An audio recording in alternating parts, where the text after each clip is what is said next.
Hello again. For our devotion today, I thought I would provide some reflections on one of my favorite stories from the Gospel of Mark.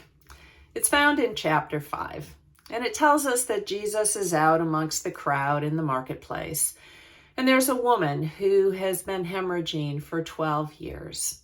She has spent every penny she has had on doctors and physicians trying to get well.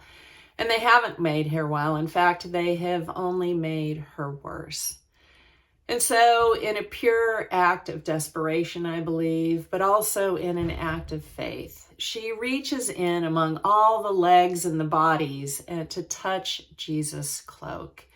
And immediately, she is healed. Now, Jesus feels power going out from him, and he turns and asks who it is that has touched him. Now, I find this a little curious because if Jesus is the Son of God, he should have known who had touched him. But I think he does this for two reasons.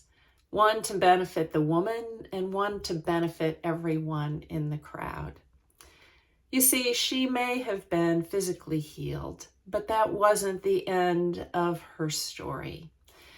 Jewish purity law would have required her to stay away from others for this entire 12 years, because a woman who was bleeding or menstruating was considered to be ritually unclean, and anyone who touched her would also become unclean.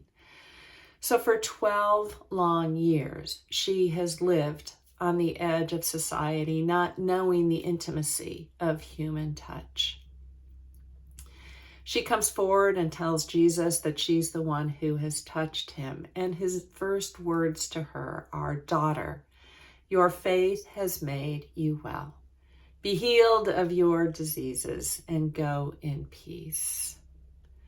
By calling her daughter, he restores her back into the intimacy of family. But he also does this, I think, to draw the attention of the crowd to this woman, to restore her dignity, to restore her back into the larger community and family, and to bring about complete wholeness for her.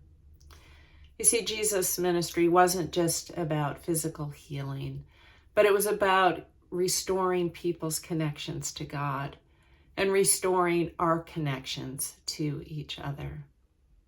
So a question this raises is, what would you do to be well?